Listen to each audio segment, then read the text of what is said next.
Welcome to Unit 2, Identify and Respond to Children and Young People at Risk. I'm Jenny Florison, and before we get started, I would just like to help some of you be prepared with this unit. Some of the content might be distressing for some, and I just want to forewarn you to brace yourself or be prepared to step aside for a while if you need to. If you're working with this keynote presentation, take a break or fast forward. If you're in a face-to-face workshop, then you may need to step out if you need to. Please let us know if there's any difficulties. We can support you with the sections that you may not be able to deal with. In this Unit 2, there are two assessments. 2.1 is a knowledge assessment of all the content in this unit you need to be aware of. And 2.2 is a case study where we apply the content into a situation or scenario where we respond to a student with some indicators that she may have been having some harm. And so we will be ready to use the process if we face that in our own residential work. We as residential supervisors, we have a lot of responsibility. We have a legal responsibility towards the students in our care, a duty of care and a moral obligation towards the young people in our residence to provide them with anything they need to keep them safe, to support them in any way while they're in our care. In the United Nations Convention on the Rights of the Child, there are 39 rights of children which countries all around the world recognise, and some of these are particularly relevant to this unit. It's all children are entitled to these things regardless of where they live, the background, their nationality, anything. All children have the right to be protected from sexual abuse, to be treated with dignity if they're disciplined, to receive special help if they're abused, to receive and share information and have their opinions heard about matters that affect them. So when we think on this, you might say, well, how can we ensure that the rights of the children or students in our care are protected in the boarding environment? There are lots of different parts to that, and I think if you think about it carefully, you'll realise that we need to be able to do some of these things. Recognise the types of abuse and recognise the indicators that might show in a young person that they have been abused. We also need to understand that they may vary in different contexts of different age, gender, disability, culture. Those indicators may vary. Then we need to know and understand how to act appropriately in all our dealings with the young children and know how to deal with something if something occurs, to understand your child protection legislation in your state or territory and how that affects you in your role, to know how to respond promptly and to know what to do appropriately when a concern is raised or you notice something concerning. And the residence itself needs to have a vigilant culture. Maybe a school, you may be at boarding residence, but we need a vigilant culture where we're alert to recognise children in need. And then we need to take personal responsibility. We're all responsible to care for the children's safety in our residence. Now, around Australia in the different states, our legislation varies a lot. Generally, the age of a child is anyone under 18 years old. That's in most states like Queensland, WA, NT and South Australia. But in New South Wales, the legislation says under 16 is a child, and in Victoria, the age of a child is 18, but in their failure to disclose law, which is relevant, they talk about children under 16. So it's just important that you're aware of your own state's legislation, because sadly in each state in Australia, child abuse is still happening today.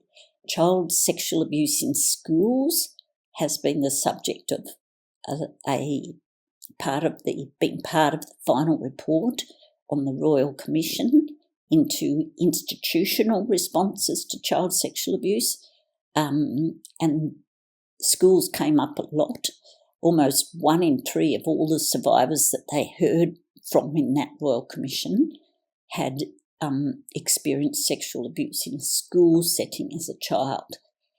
Of those survivors, 3/4 of them were abused in non-government schools, and 26% of those were in independent schools.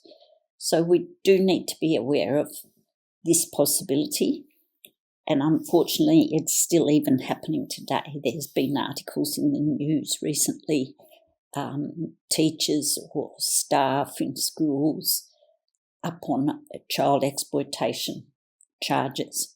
So it's not something we can think is something of the past. Now, when we're working with children, it's a current practice to think about it in terms of how can we make sure our work practice is child-focused. We don't want to be focusing so much on the parents' rights or the rights of the residents or the reputation of the teachers or the reputation of the staff. We want it to be child-focused. That means we've got open two-way communication with the young people, which is age-appropriate, and we take time to engage and communicate with the young people. We try to be aware and sensitive to their needs and make special allowances sometimes if students need us to meet their particular needs. Wherever possible, we need to include students in the decision-making processes, listen to their ideas, provide opportunities for them to express their views and ideas. And that means we're focusing on them. They're the primary clients that we're dealing with. Unfortunately, harm is still happening to children in our country. It's still happening, and it's important that we're ready to respond when something comes up or a concern is raised, maybe happening to some students in your care. So it's good that we know how to respond fairly promptly, consistently, and act, do the right things, observe, record, consult, and report if necessary. What is actual harm? It's not just a child hurting themselves once or being hurt by a parent once or they missed the bus or something like that. It's got to be something that's detrimental to the child, that's a significant nature, something large enough to be harming their well-being. And this is happening around Australia a lot. Those figures are frightening. There was 49,700 children who were substantiated like it was actually, they were investigated. They got a notification, they were investigated, and it was proven that they had been abused or neglected. That was back in 2021. It's hard to get more recent statistics. But that's a lot of children, and some of these children could be in your boarding home or boarding school. So the most commonly substantiated harm that's occurring is emotional abuse, and then neglect, physical abuse, and then sexual abuse, which may be because it's harder it's kept a lot more under wraps, or people are more embarrassed about talking about it, or it just sounds more sensationalised in the media, so we think it's occurring more often. There are other types of abuse, so we've talked about physical and emotional. There's also psychological abuse, which is a bit different, sexual abuse, neglect, and living with domestic violence. Then there's these two, which seem a bit out of our league, but we do have to talk about them: prenatal, when a unborn child's being abused, or parental, when young people or children of parents are abusing parents. So we need to go through the definitions of each of these.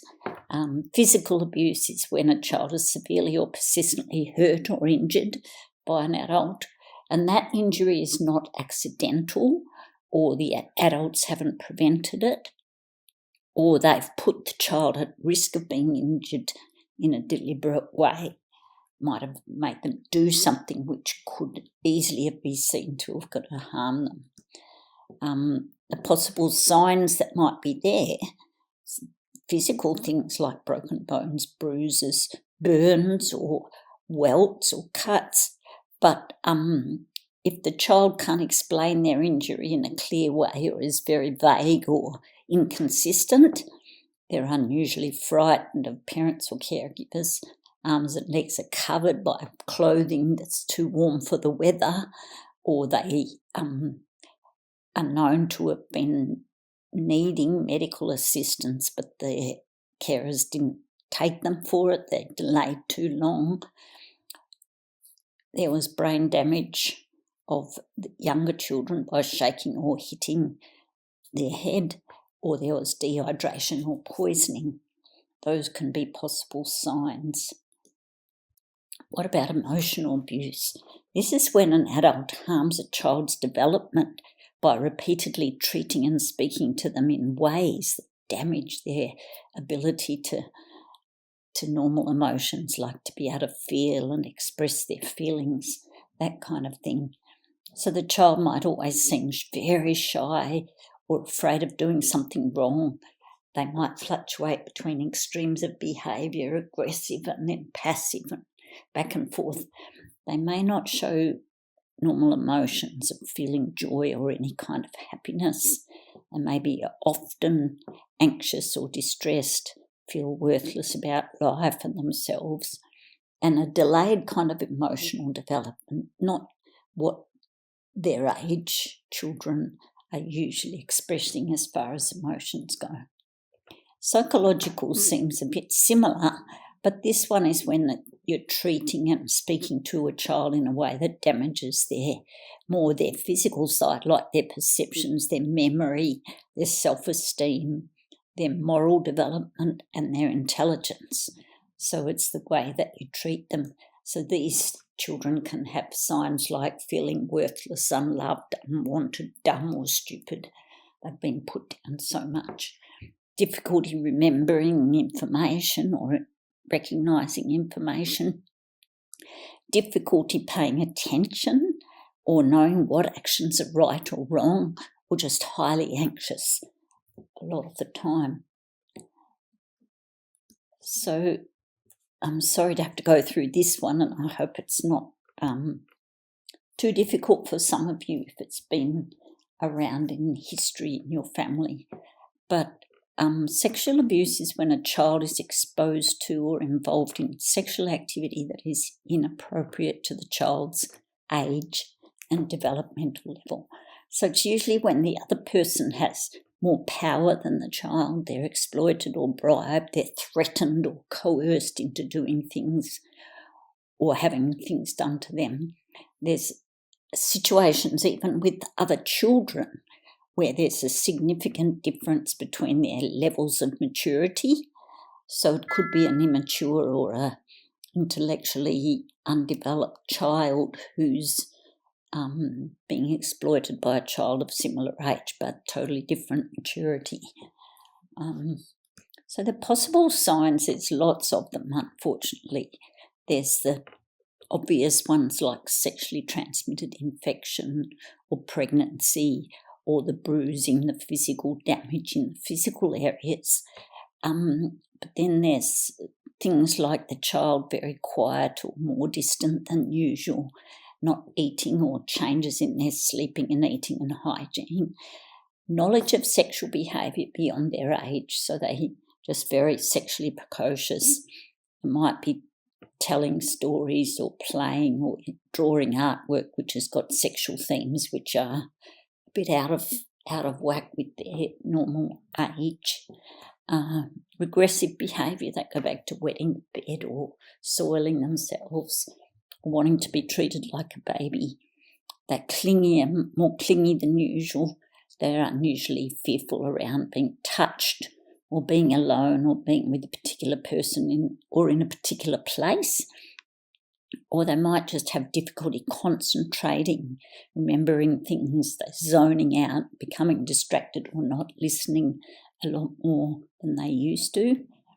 And then there's acting out behaviours like aggression, destruction, truancy, or acting in behaviours, withdrawal, depression. There may become problems with friends and school and attendance, which haven't normally been there, or vague symptoms of illness such as headache, tummy ache. There could be self-harming, or they may even be asking vague questions or making statements about secrets, unusual games, adult behaviours, these kinds of things. So what about neglect? Neglect is when somebody is continually failing to provide the child with their necessities, like the food, the shelter, supervision suitable for their age, and also the essential physical care, the medical care. It's what the adult's not doing which is abusive in this case. So what signs could we possibly see? Think about it for a moment. They're not receiving that kind of care that they need. They may be underway to a poor growth pattern. They might be tired a lot of the time, poor hygiene, lack of supervision. You see them not being met by parents or cared for in appropriate ways, or they're forced to assume adult responsibilities a lot of the time around the home or with other children. Now, what about prenatal abuse? It's any harmful or abusive behaviour directed at a pregnant woman that might endanger her well-being or the health of the developing baby. So prenatal abuse can be in physical ways, can be emotional or psychological abuse that can even harm her or the baby, or substance abuse or neglect. What about parental abuse? This is where there's aggression, violence or coercion by young people or adult children against their parents.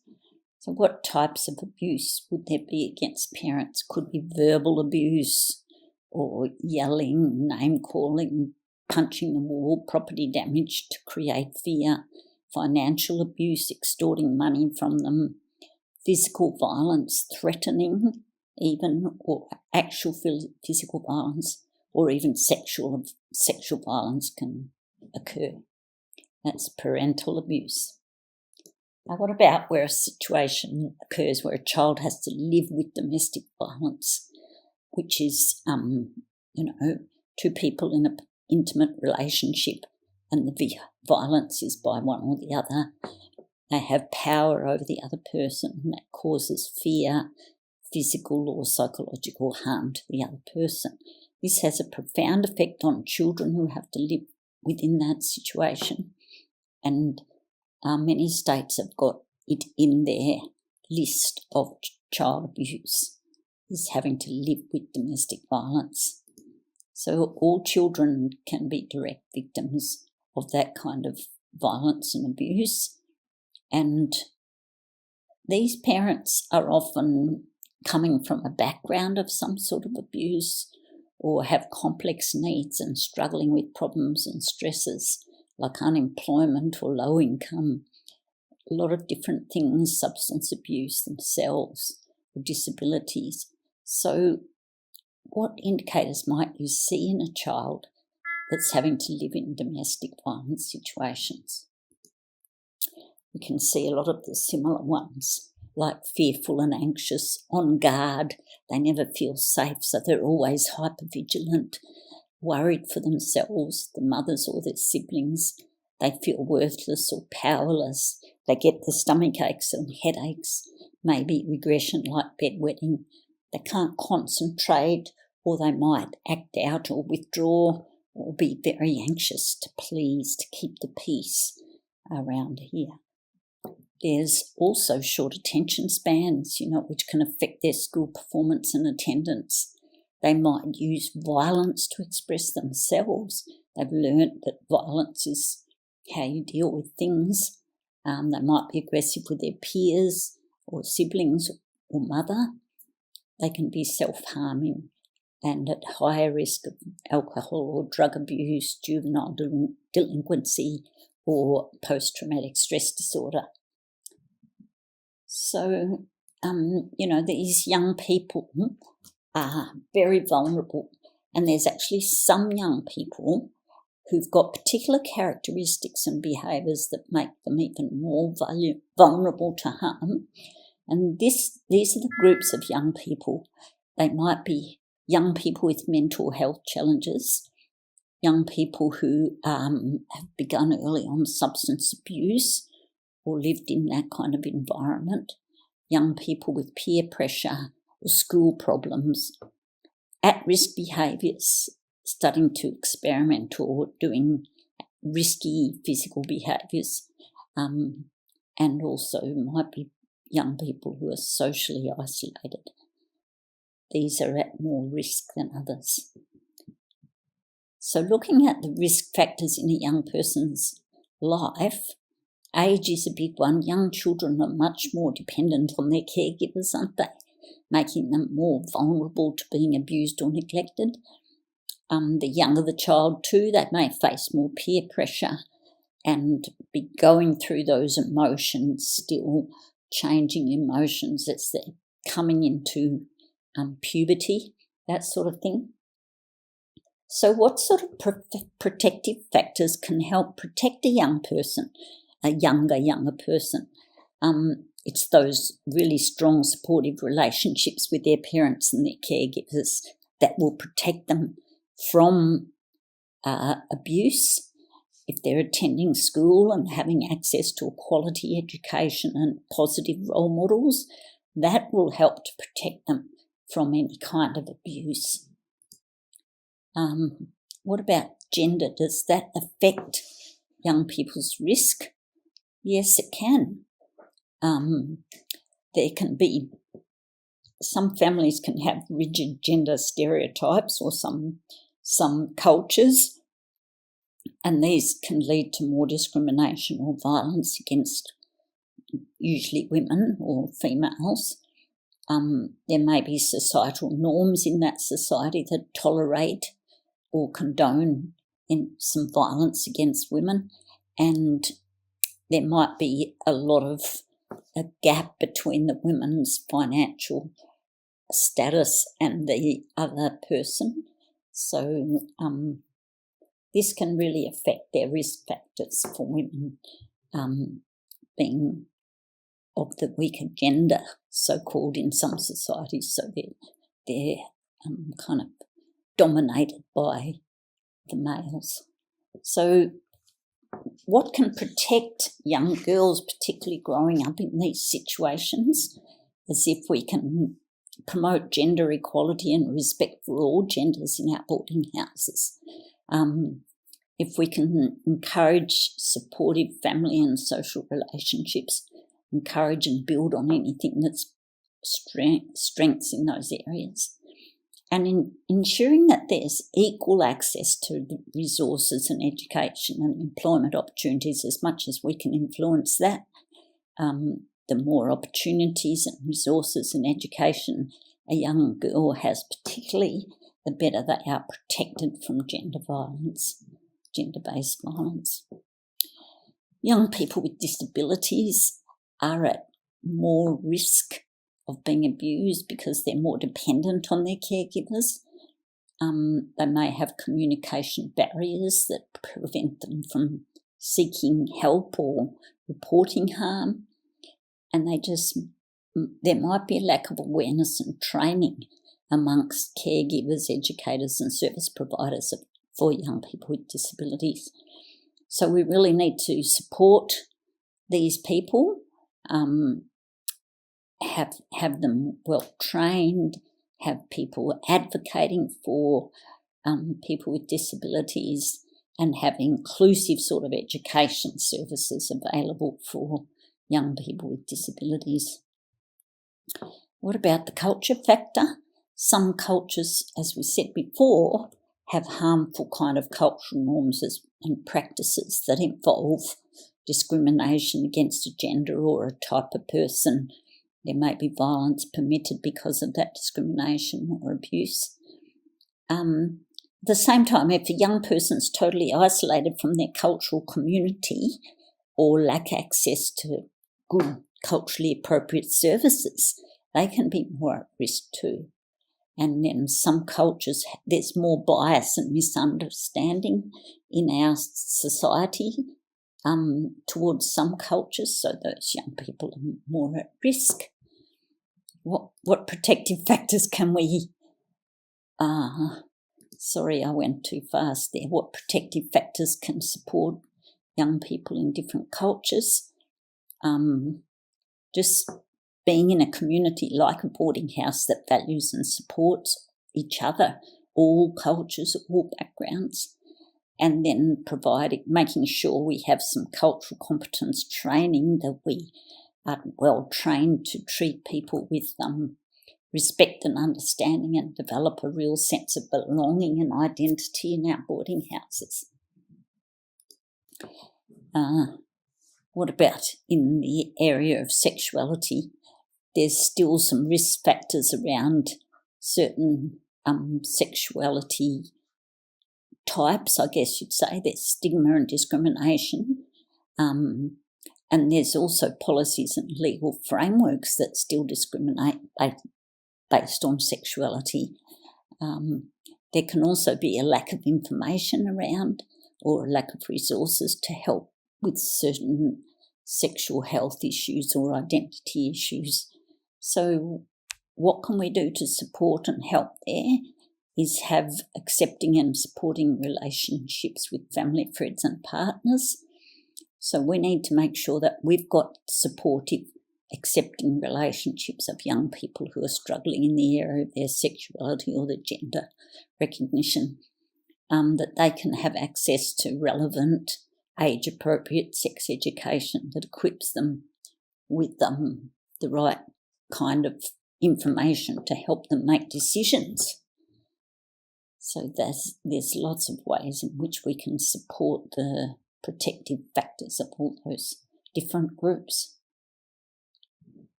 How can the harm from abuse be minimised? Well, the most serious effects are likely when no one's taking action to stop the harm or protect the young person. So once action is taken, we can then try and support the young person to recover. How do we do that? There's several different ways. We can firstly ensure they have a safe, secure environment where they feel safe and that has predictable, stable routines. Then listen to them with empathy, validate them, accept their explanations. If they want to talk, listen and show empathy. Maybe get them some professional support, counsellor or psychologist if they need that kind of support or haven't been given it before. And support them to keep connected with their friends and family members who provide other emotional support. They may need a safe, non-judgmental space to express themselves, and we can also support them with a healthy lifestyle. Balanced diet, regular physical activity and adequate sleep is so important. Encouraging creative activities can also help them process their emotions. These activities might be something they've already been interested in or something new, and they can be empowered to get a sense of control back over their life by giving them choices. Let them make decisions about their capabilities. Also support them with some resilience skills like problem-solving skills, coping strategies they can use, positive thinking, self-talk, positive self-talk, those kinds of things. Young people have told others about the impact that abuse has on them.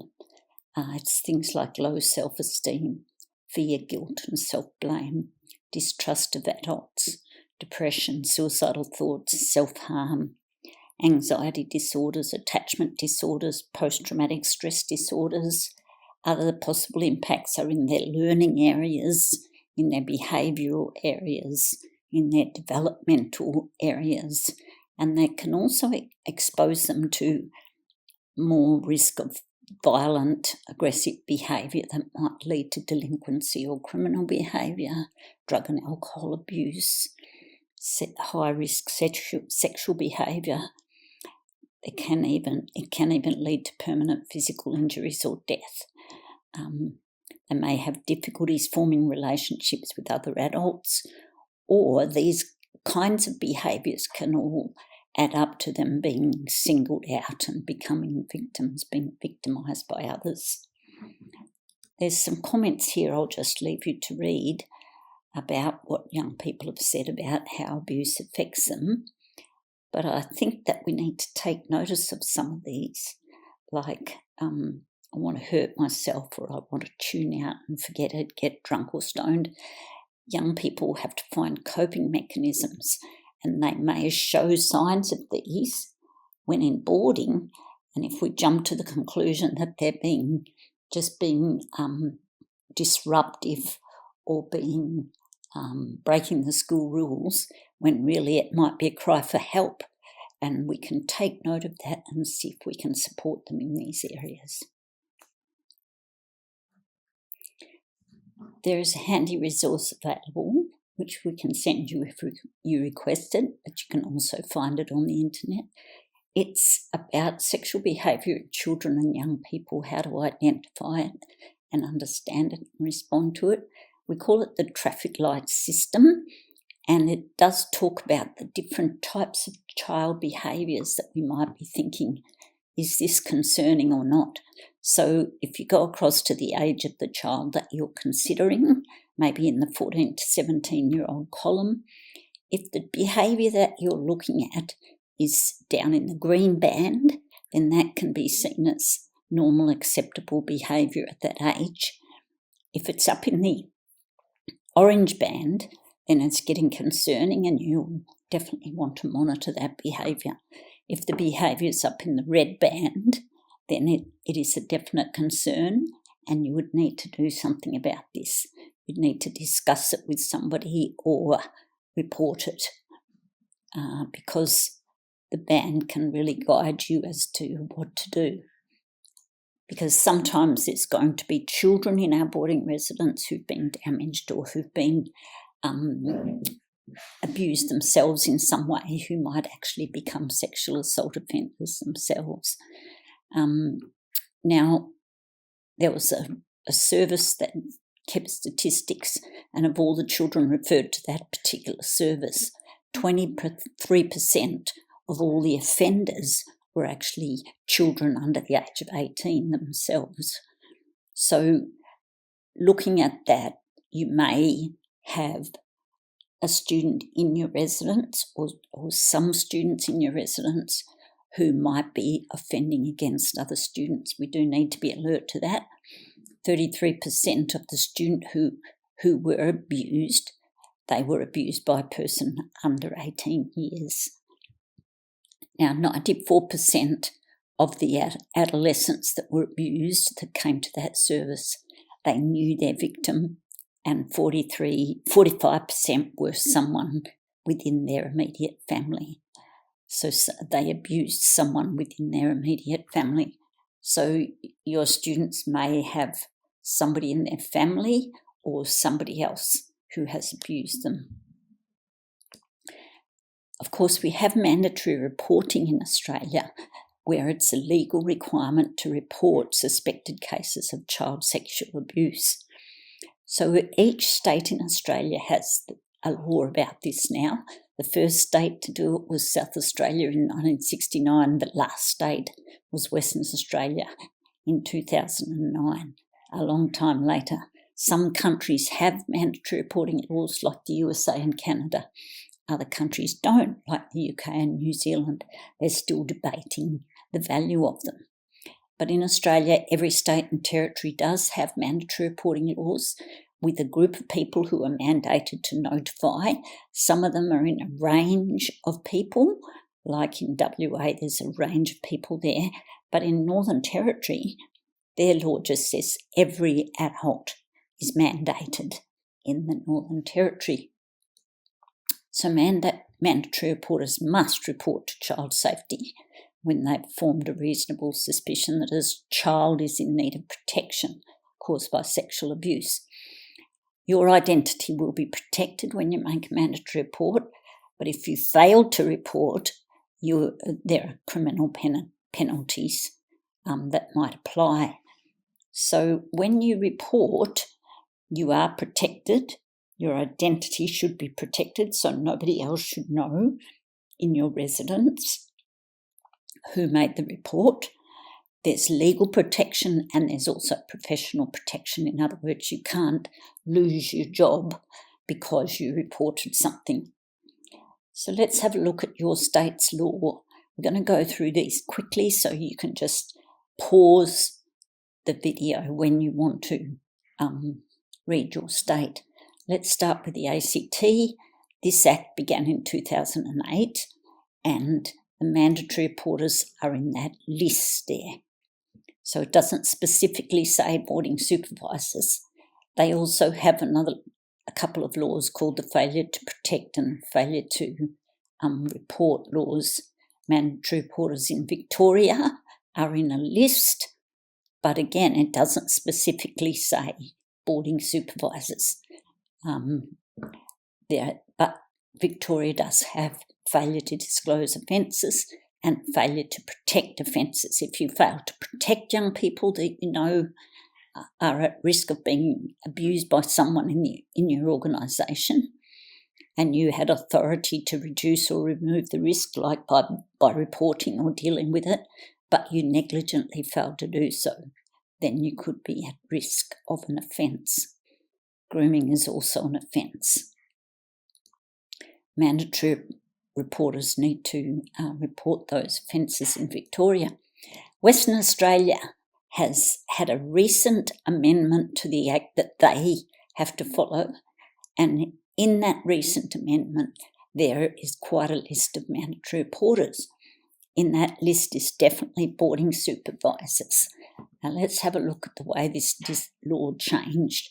In 2015, up until 2015, boarding house supervisors or house parents were not mandated reporters under their old 2004 Act, but in 2015, boarding supervisors were added to the mandatory reporting list in that Amendment and Repeal Act.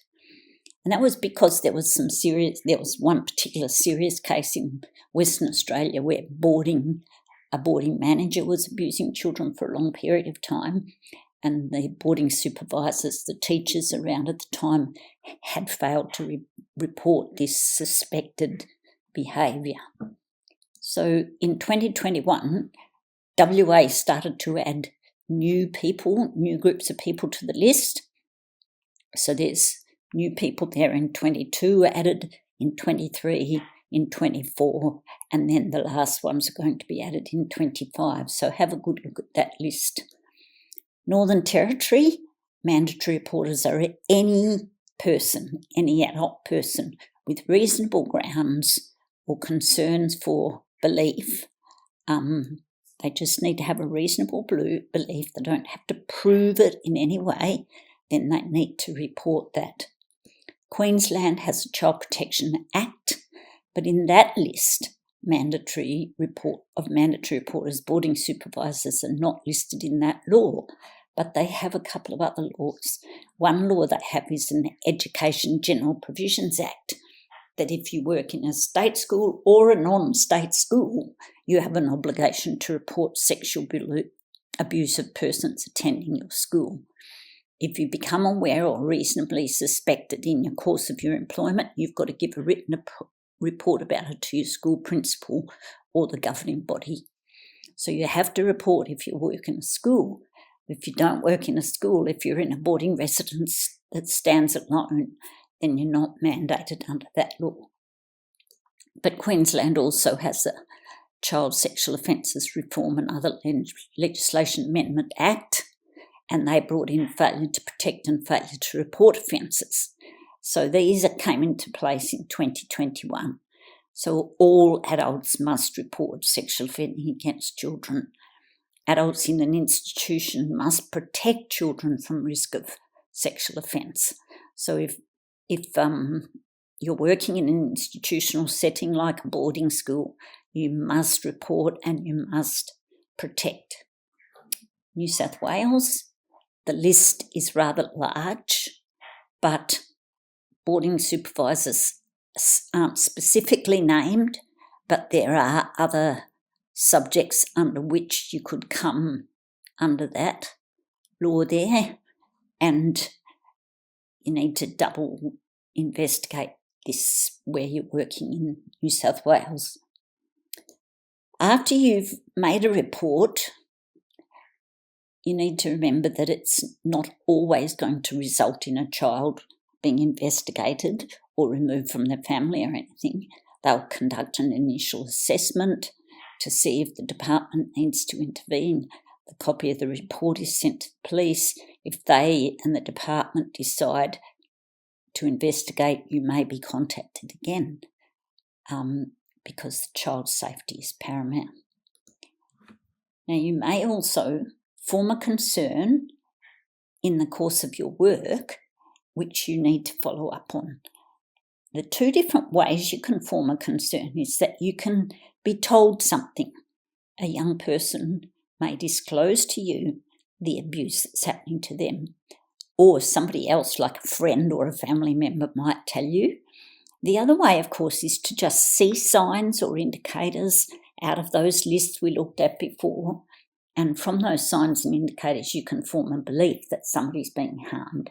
There are two different ways to come to a concern, and they're two very different ways to respond. Looking at the disclosure, children rarely lie about this, but only about half of children being abused ever disclose the abuse to anybody. So responding to a disclosure has to be done in a particularly sensitive way, whether that's coming from the student or from somebody else. We need to stay calm and find a quiet place where we can listen and believe and reassure the person, give them empathy and reassure them that we can do something to help you. You also need to explain sometime that you will have to report this, get the child to understand that the reporting is to help them and protect others who may also be at risk. And then sometime when you can get away, you would document what they said. You don't want to try and interrupt them while they're talking, but afterwards you need to document it securely somewhere and then follow your law or policy and your policy and make a report if that's necessary. After reporting, of course, our job is not over. We need to continue to support the student, monitor them for their safety and make sure it stays confidential. While you're listening to a young person, it's good to know that you can say some calming, focusing phrases. I'm listening. Empathy, that must be very tough. Show that you believe. I believe you. Reassure. It's good you told me. We can get you help. Explain, I'm going to tell someone so we can protect you and others. They're the sorts of things you can say, but above all, do not investigate. That means don't start asking them questions or for details. Don't ever inform any others except when you're going to report. Inform in the report. Don't express any judgment or disgust or blame or even talk about confronting the abuser. Never promise to keep it a secret. It must be reported. So you should know your child protection reporting procedure and be able to lay your hands on it immediately. So question 19 is asking, what is your procedure? We need to hear from you. So get hold of that procedure, get a copy of it out, check the procedure and then write down for question 19 exactly word for word what it says there, because you need to know for sure that you're following procedure. While we're on it, you can also form a reasonable belief by seeing signs or indicators of a young person being harmed. So you do need to check your policy because these must match your state laws as well, and you need to think about how you're going to report this when you've formed a belief. So what are the steps to forming a reasonable belief? There's 5 steps really. You're firstly alerted by seeing a sign or an indicator that prompts you to think this looks like abuse or something like that. Then you might need to monitor for a while to check if there's other signs that actually form a belief, help you form a belief. If some signs are standalone enough that you'd want to act straight away, but others you might want to just monitor and double check about your perceptions. While you're doing that, you should document securely all the things that you are seeing as indicators, and please write the times down and where you were and what those indicators were in a factual kind of way. Then during that process, you may want to consult a senior person like your manager or your child protection department. This is not actually making a report, it's just confidentially checking your perceptions. You might be able to show concern to the young person in a non-judgmental, non-investigative way, just to let them know you're around. If they want to talk about anything, you're available. Don't investigate or ask any leading questions. There may be websites and brochures available in the boarding house too that young people in general can be directed to. If you do form a reasonable belief, then you need to report. That's step number 5. There are websites, as I said, and this one's called Bursting the Bubble website, and it's a great youth-oriented website. It's got quizzes and checklists, and it's a helpful resource if you want to go on and have a look at that. Question 21 asks if you were concerned a student may have been sexually abused and you wanted to show concern and provide opportunity for disclosure, give an example of an open, non-leading question that you might ask. So it's really important not to investigate and not to lead the person to say things that they may not have normally said. You need to just keep it very general. You might express concern. I've noticed you've been a bit quiet these days. Are you okay? Would you like to talk about anything? You may be able to do that, but don't go any further and start asking what's happened or anything like that. Then, as you are observing a young person, if they're showing indicators that are consistent with abuse, then you need to start recording these as soon as you see them. Don't rely on your memory. Try and get them down in writing. Any indicators you see, what they were, with the times and the dates and the place where you saw it happen, and any conversations with the child or other people at the time. What was their demeanour or how were they looking, their emotions and behaviour.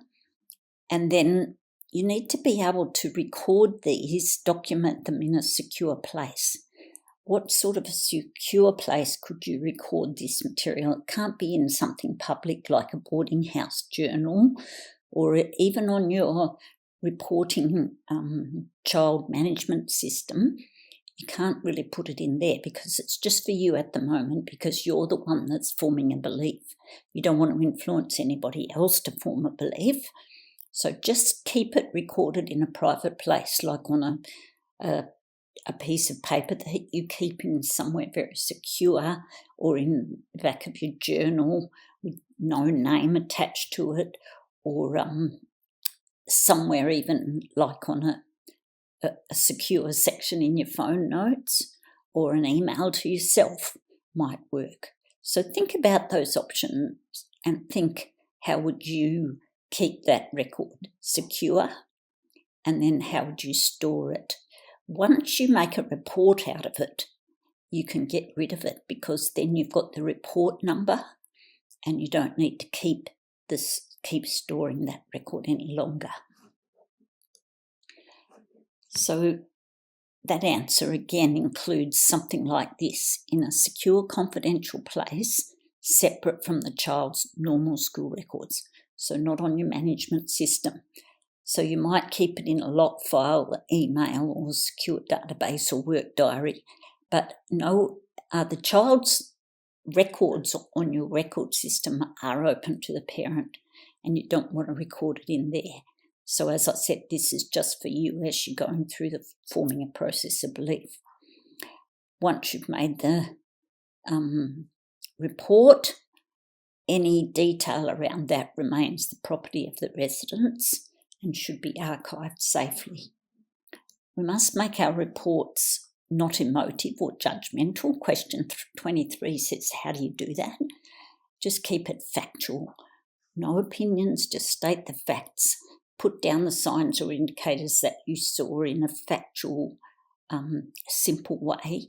Just words, no judgmental language, short, direct points, and keep it brief. Then, once you report to the department, don't be scared to do that. Not all reports will result in an investigation or even contact with the child or their families.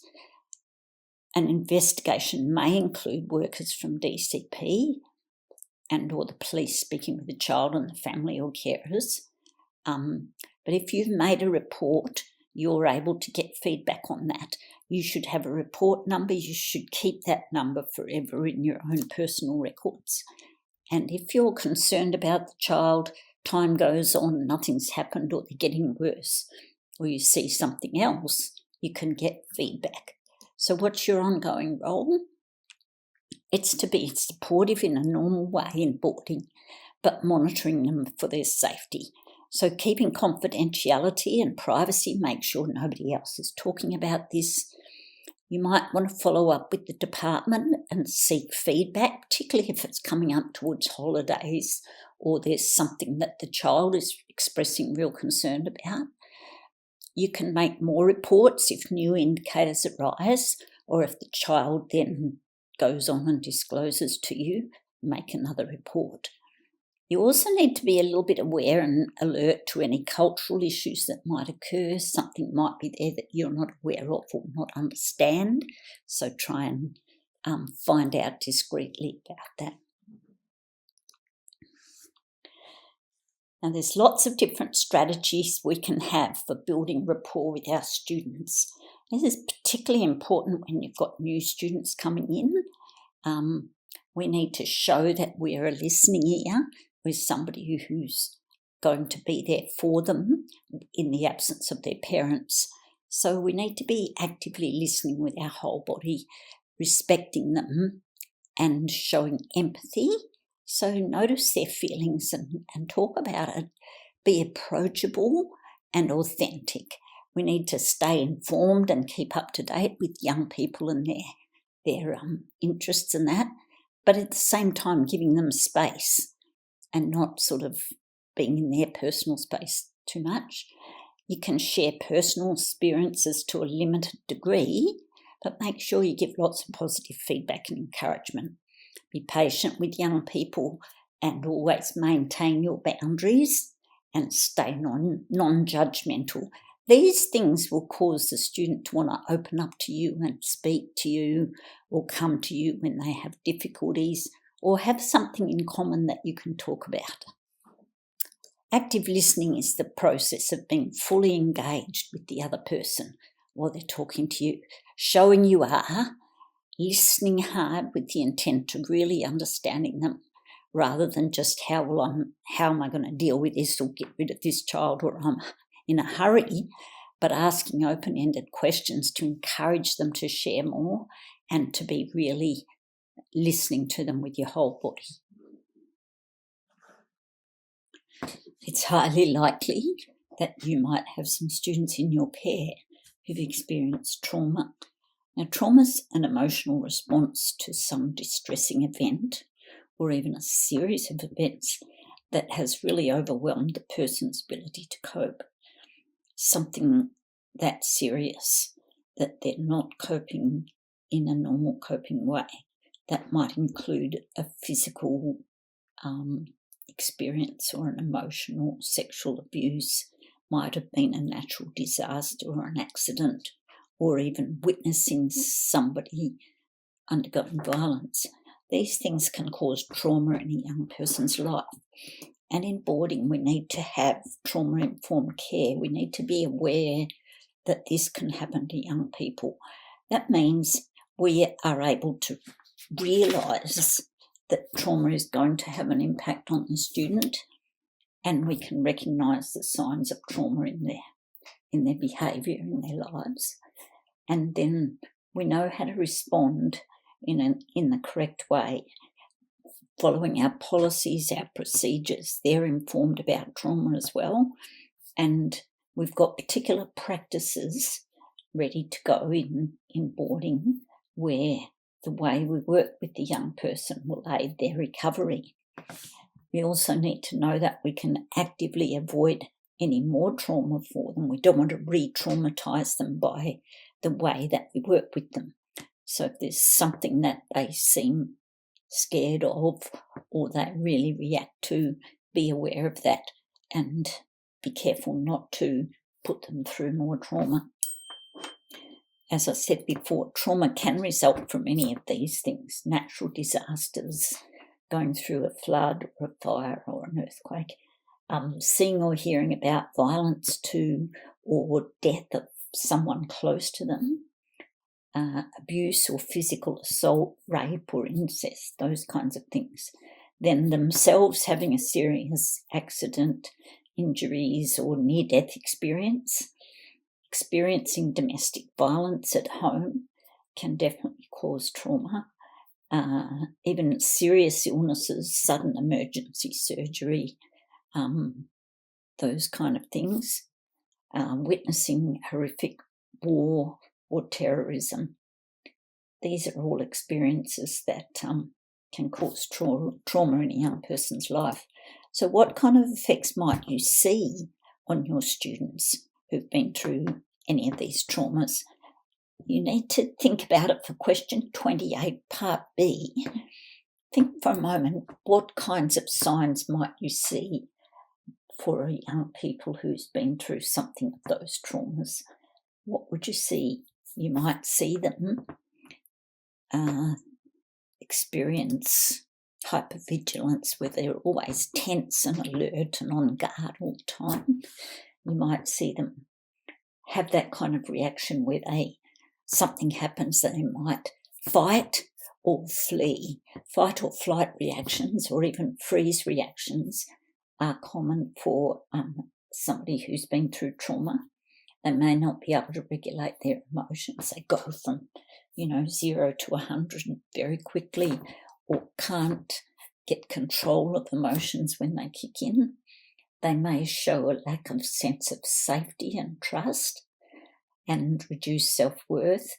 They might talk about emotional distress or show shame or grief, cry easily. Then over time they might develop destructive behaviours. And signs of these can be from trauma, aggression, suicidal thinking or tendencies, alcoholism, substance misuse, sexual promiscuity, physical inactivity, smoking, addicting to smoking, or obesity. These things are sometimes signs or indicators of the young person being through trauma. They can also be more likely to have difficulty developing and maintaining relationships with caregivers or even their peers. So a young person with that kind of difficulty may find it hard to settle into boarding, get used to their peers around them all the time, have developed relationships with us as their caregivers. So a trauma-informed approach in boarding really needs to be based on some key principles. We need to always consider the young person's feeling of safety, their sense of safety. They need to feel safe. They need to feel the adults are trustworthy and transparent, that they can trust them, that they have peer support around them, and that they can collaborate with other people, and people will treat them in a mutually comfortable way. They also need to feel empowered, that they have a voice and they have a choice in a lot of situations. Sometimes this is hard in boarding. As you know, we can't always meet everybody's choices, but young people been through trauma need a sense of power and having a voice. There may also be cultural, historical, gender issues which we need to be aware of. Going on now, question 29 is talking about supporting young people in making good decisions. There's a few ways we can encourage young people in good decisions, and that means firstly to help them to know a technique for making a good decision, help them to list and weigh up their options, and then give them opportunity to actually participate in some decisions where they can make the decision and then be fully responsible for the outcome, not be protected if they make the wrong choice. Now, these mustn't be in areas where they can be in danger of harm, but we need to give them opportunity to participate in decisions. Those skills of effective decision making are just encouraging them to actually tell us what the decision is to be made, describe the decision or name it, then encourage them to gather all the facts for both sides of the decision, and then be able to say, what are your options and what are the consequences of each of those options, and then compare the consequences. Which of these consequences can you live with, or which are too serious and you shouldn't go down that path if there's going to be that serious consequences. So compare the consequences and then be able to make their plan. Make a choice, make a plan of action, and then go ahead and afterwards evaluate their decision and say, did I make the right decision? So these are skills that can be taught with young people, and it's a vital part of nurturing young people, because the more connections young people have with significant others, people who put time into them, who they can trust, the more connections a young person has, the more secure, safe and confident they are. So they need to be able to have relationships with caring adults, including us, but other caring adults as well, positive peers, some friends and young people who are positive in their life, and also good role models. And being in boarding, we hope that you've got lots of older good role models for the young students to be nurtured along by them as well. So we can nurture students by those caring relationships, but also we being available and observant in case there's things they need or ways that we can give them ongoing support. We can also nurture them by valuing their ideas and taking an interest and then supporting their interests. Also, our program can nurture students with well-designed programs.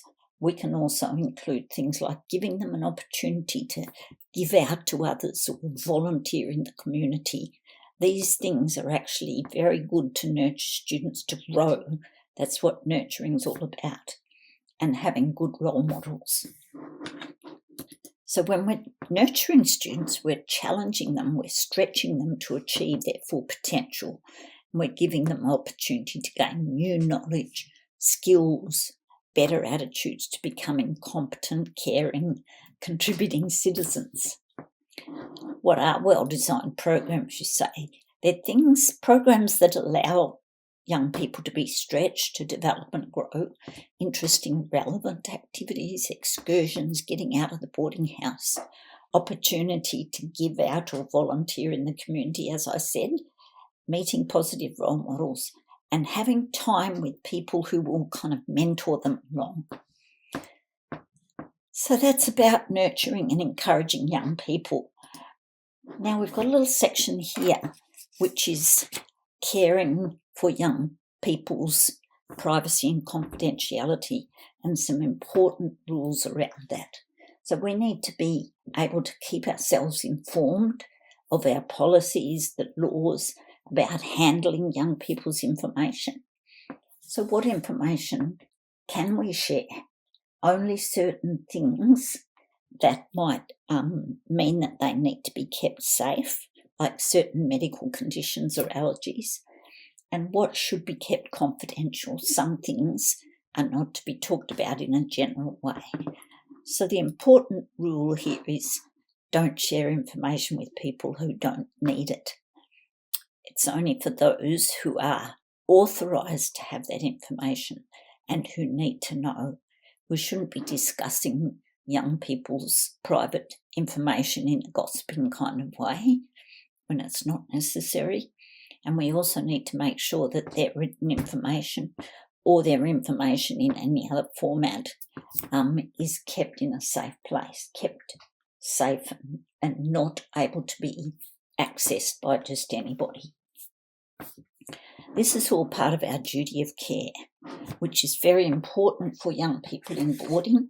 We have a serious duty of care, and so we need to watch out for the way that we protect the safety and well-being of others.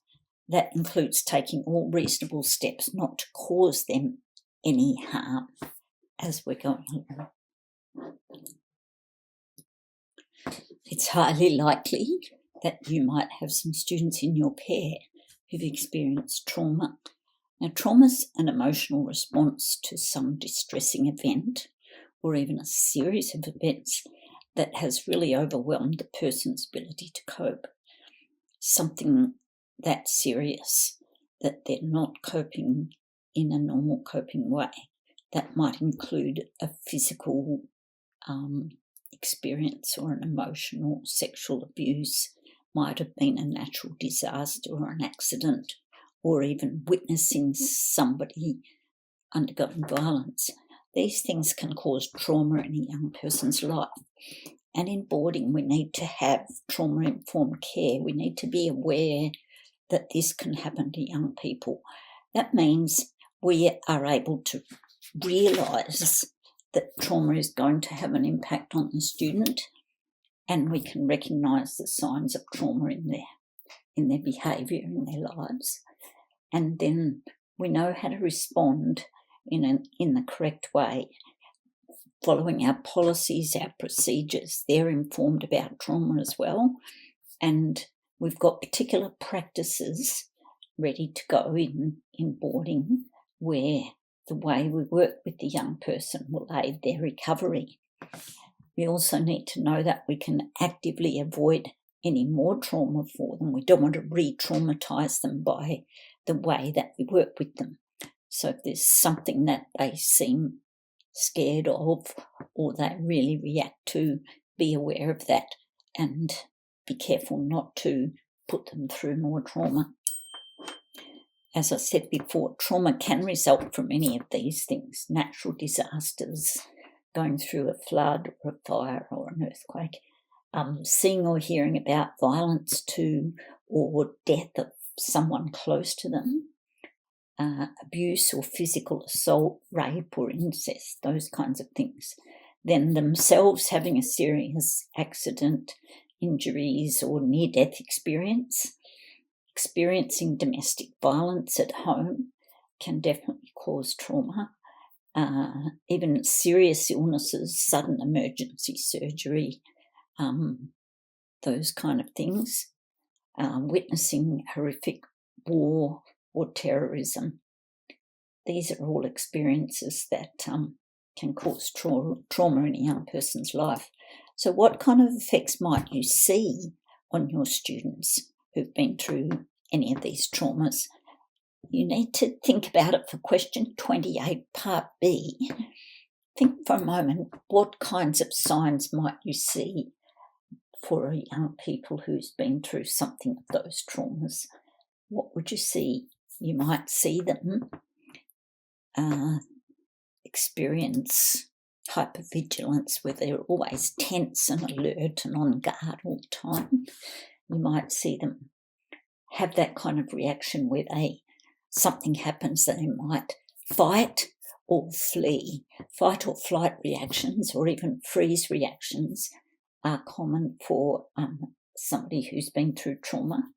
They may not be able to regulate their emotions. They go from 0 to 100 very quickly, or can't get control of emotions when they kick in. They may show a lack of sense of safety and trust and reduced self-worth. They might talk about emotional distress or show shame or grief, cry easily.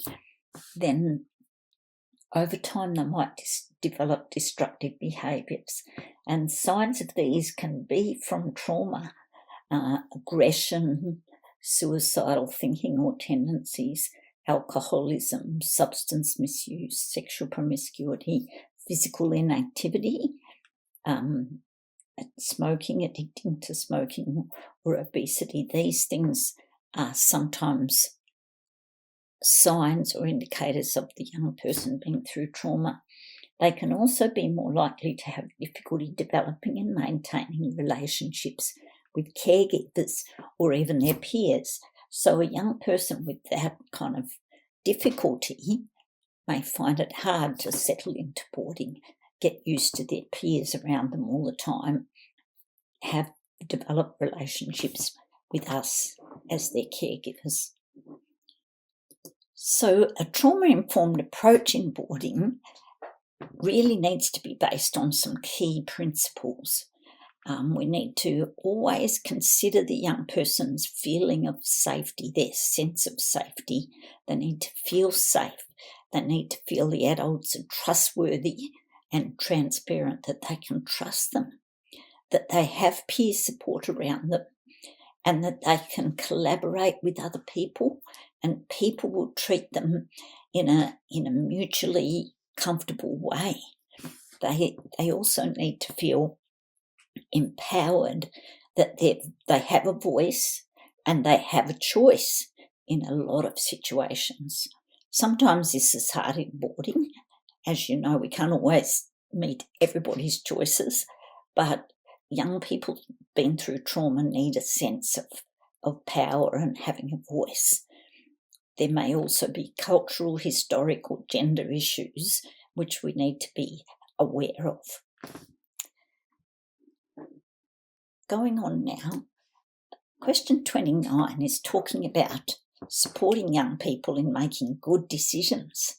There's a few ways we can encourage young people in good decisions, and that means firstly to help them to know a technique for making a good decision, help them to list and weigh up their options, and then give them opportunity to actually participate in some decisions where they can make the decision and then be fully responsible for the outcome, not be protected if they make the wrong choice. Now, these mustn't be in areas where they can be in danger of harm, but we need to give them opportunity to participate in decisions. Those skills of effective decision-making are just encouraging them to actually tell us what the decision is to be made, describe the decision or name it, then encourage them to gather all the facts for both sides of the decision, and then be able to say, what are your options and what are the consequences of each of those options? And then compare the consequences. Which of these consequences can you live with, or which are too serious and you shouldn't go down that path if there's going to be that serious consequences? So compare the consequences and then be able to make their plan. Make a choice, make a plan of action, and then go ahead and afterwards evaluate their decision and say, did I make the right decision? So these are skills that can be taught with young people, and it's a vital part of nurturing young people. because the more connections young people have with significant others, people who put time into them, who they can trust, the more connections a young person has, the more secure, safe and confident they are. So they need to be able to have relationships with caring adults, including us, but other caring adults as well, positive peers, some friends and young people who are positive in their life, and also good role models. And being in boarding, we hope that you've got lots of older good role models for the young students to be nurtured along by them as well. So we can nurture students by those caring relationships, but also we being available and observant in case there's things they need or ways that we can give them ongoing support. We can also nurture them by valuing their ideas and taking an interest and then supporting their interests. Also, our program can nurture students. With well-designed programs, we can also include things like giving them an opportunity to give out to others or volunteer in the community. These things are actually very good to nurture students to grow. That's what nurturing is all about, and having good role models.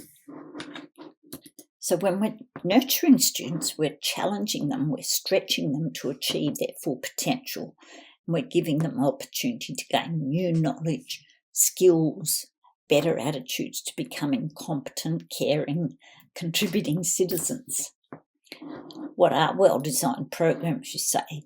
They're programs that allow young people to be stretched, to develop and grow, interesting, relevant activities, excursions, getting out of the boarding house, opportunity to give out or volunteer in the community, as I said, meeting positive role models, and having time with people who will kind of mentor them along. So that's about nurturing and encouraging young people. Now we've got a little section here which is caring for young people's privacy and confidentiality and some important rules around that. So we need to be able to keep ourselves informed of our policies, the laws about handling young people's information. So what information can we share? Only certain things that might mean that they need to be kept safe, like certain medical conditions or allergies, and what should be kept confidential. Some things are not to be talked about in a general way. So the important rule here is don't share information with people who don't need it. It's only for those who are authorised to have that information and who need to know. We shouldn't be discussing young people's private information in a gossiping kind of way when it's not necessary. And we also need to make sure that their written information or their information in any other format is kept in a safe place, kept safe and not able to be accessed by just anybody. This is all part of our duty of care, which is very important for young people in boarding. We have a serious duty of care, and so we need to watch out for the way that we protect the safety and well-being of others. That includes taking all reasonable steps not to cause them any harm as we're going along. We talk a lot in boarding about our duty of care towards the young people we have in our boarding residence. What is duty of care? It's that legal and moral responsibility to protect the safety and well-being of somebody else, including taking all reasonable steps not to cause them any harm in the foreseeable future. So our relationship with the young people has to be strictly professional. We need professional boundaries which protect ourselves and the young person. And these professional boundaries are part of the standard of care that we owe young people, which is a very high standard of care. We need protective guidelines to support our relationships in a respectful way between us and the students. Now, you can read all about these professional boundaries in documents usually produced by yours, either your Board of Teachers Registration or your education department in your state.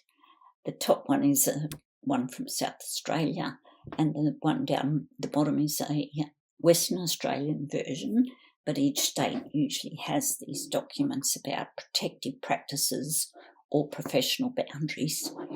And these are usually discussed in the areas of boundaries of communication between you and the students, boundaries of place, boundaries when you're not to target individual young people in a specific way, like in a grooming kind of way, boundaries in your role, and boundaries even with possessions, with money and things like that. Now, when we ignore those professional boundaries, you can overstep the line, and when you overstep, if you ignore those boundaries, you can risk harming the young people in your care. You can also be at risk of the young people accusing you of something, and you could have your reputation ruined in situations if you're not careful with these boundaries. You can damage the confidence that people in your community have in you or in your organisation, even the confidence of students, parents, community members. You can also risk discipline from your employer, or they can risk discipline from a regulator or an investigation, that kind of thing. So we need to talk about some of these boundaries, and we'll start with physical contact. Now, good practice with physical contact is to always ask permission before you touch. Never initiate the kind of touching of a student which is more than normal touch. Don't assume it's okay to touch in any way a student, because any unwanted touch by you of a student is inappropriate. We should particularly avoid being in one-to-one, out-of-sight situations with a young person and never touch them in such a situation. So keeping the doors open, being accessible, not out of the way places with a young person on their own. Appropriate physical contact is just when you need to support a hurt student with first aid, or if they're distressed and you need to give them a show of comfort, you might just pat them on the upper arm or the upper back, but not in any kind of intrusive way. You may need to assist a young person who's perhaps disabled and needs toileting or personal care, and we should always have some kind of a negotiated individual plan for those young people where we've talked it through with the parents and we know in what areas this is going to be needed. You may have some kind of non-intrusive touch when you're congratulating a young person or even welcoming them back at the start of a new term, that sort of thing. You might shake hands or pat them on the upper arm or the back just in a light and a brief way. So what is it? What are some of the things that are actually inappropriate as far as physical contact? Touching even with objects like a pencil or a ruler, touching the young person is still inappropriate, even if it's with an object. Any kind of corporal punishment, any physical discipline or smacking or those kinds of things.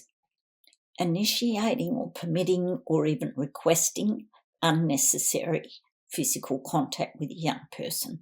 So initiating, permitting or requesting a hug or a kiss or a massage or a tickling game, any of those kinds of things. So making unnecessary close physical contact with a young person, say having to sit too close in a car or a bus, particularly if that's unnecessary or can be avoided in any possible way. And then the other kind of inappropriate physical contact is actually using physical restraint to hold a child back or to pull them away from something or to hold them down in any way. That's physical restraint. And inappropriate use when it's not absolutely essential for their safety, then that kind of physical restraint is inappropriate. What about in the area of our social networking, our internet use, our phone use, any social networking sites? It's well known amongst education areas that we should not have young people that are in our care as friends on personal sites like Facebook, Instagram, these kinds of platforms. It's not appropriate and it can appear like we are grooming the young person. We should always model responsible, respectful conduct on all our social sites. They can be seen by the public, they can be seen by people who know your role with young people. So you've got to be careful that you don't have any comments about your workplace, about the students you work with, about staff that you work with that could cause harm or negative feelings out there. Also, the images that you put up about yourself or the information should be acceptable in your leadership role. It shouldn't cast any sort of negativity on the place you work for or be in any way unacceptable in your role. So what is some of that inappropriate communication? It's having pet names for young people that are inappropriate, vilifying them, saying negative or putting down type of things or humiliating them in any way, making jokes or even implying or innuendo of a sexual nature. Any obscene gestures or language should not be in our vocab. Permitting access to pornography or any sexually explicit material, permitting even knowing about it is permitting it if you don't do something about it. Failing to intervene in any sexual harassment of young people is very inappropriate and we should deal with it immediately. This is because we can appear to be grooming children, and grooming is actually where you befriend a child deliberately to establish some sort of special emotional connection or lower their inhibitions to that connection in preparation for sexual activity with the child or to exploit them in some way. So this is what child grooming is. The activities may be quite legal on their own, but they can later lead to illegal activities. They can be done purely to gain the child's trust in order to do something further later. Sexual grooming of children over the internet is most prevalent in 99% of cases amongst the 13 to 17 age group, particularly 13 to 14-year-old children, and the majority are girls. So we need to be pretty aware of what can appear to be grooming, even when it's totally unintended. And that means just observing those boundaries. There's a simple boundary rule that we can keep in our heads and always guide us. And that's when we're working one-to-one with young people, we need to do these 4 things. Make it public.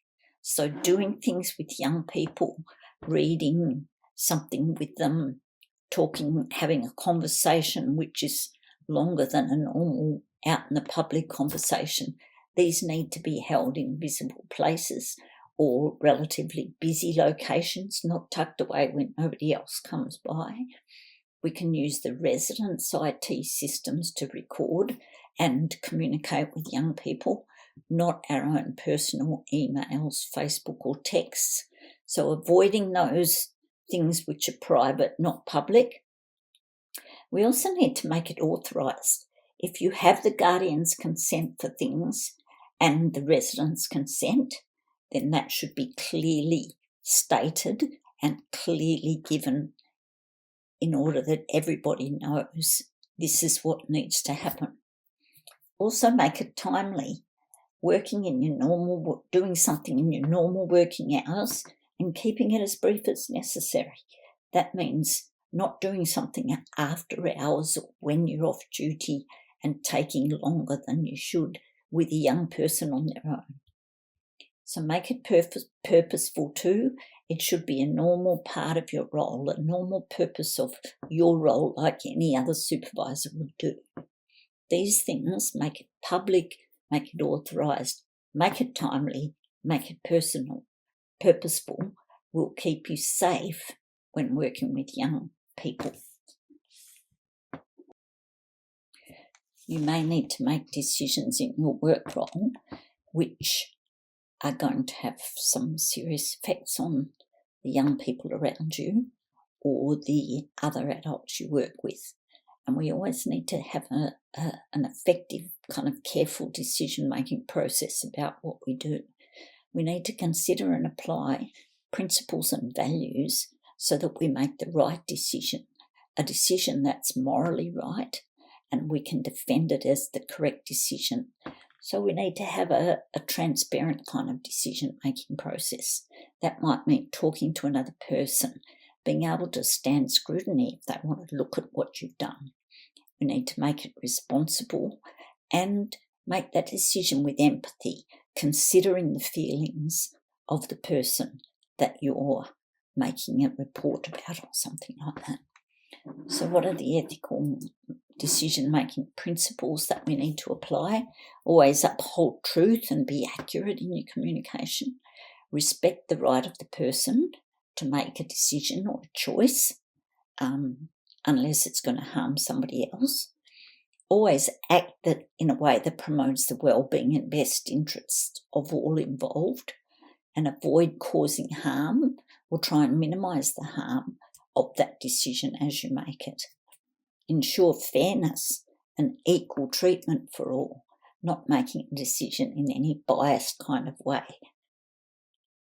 Your decision needs to be made in a truthful way and acting with integrity, no deceit or dishonesty, and also keeping promises and commitments to others, if at all possible, if they're the correct thing to keep. So the residents should have a policy for responding to any behaviour which is unethical. Now, this is not talking about young people now. Responding to their misbehaviour is usually your behaviour management strategy or the way that your residence works with young people. This is to do with responding to unethical behaviour of another adult co-worker. The policy should guide what we do if we see a co-worker doing something that is not right, that breaks your code of conduct or it breaks one of the policies or guidelines or procedures in your residence.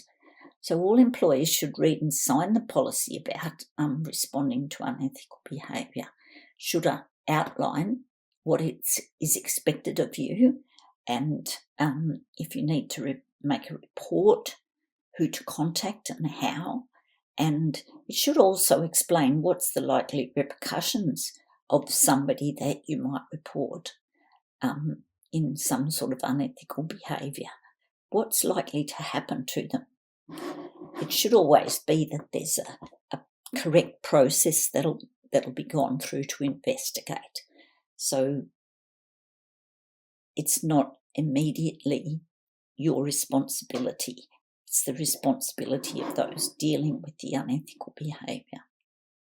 Question 38 asks then, who should you report to if you see another staff member doing something that you think is not right, that doesn't appear to be consistent with ethical behaviour as a staff member in your organisation? Usually it's probably good, if you can, to talk to the person first. You might need to check the facts or just ask them, I thought I saw this, or I thought that's what happened. Can you correct me if I'm wrong? you may need to have some evidence or keep any evidence available about the incident. And then you should know how to report if you need to report. Is there some particular reporting form, or do you write an email? And who do you report to? It's usually your upline, but it may be in the policy, it might say report directly to the head of boarding or the manager or the principal.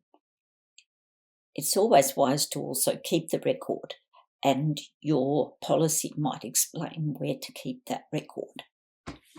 Now, what about if the behaviour that you think is unethical conduct is by the manager themselves or the head of boarding? What should you do in that situation? You can't report to the manager, can you? So, firstly, if possible, discuss it with them if you feel you're able to. Check the facts again. If you do feel it's unethical behaviour and you need to report, who would you report to in your residence? Who's the upline from your manager? Who is there above your manager that you can report to? Think about it. Is it if you're in a school, is it the principal? If you're in a residence that's run by a board of management, then you may need to report to the board of management. So you need to think through and have a look at your policy and your structure or your employment structure in your residence. It's always wise to keep the email that you send to report, keep the paper trail, or keep some evidence that you've actually made the report also, which is a wise thing to do.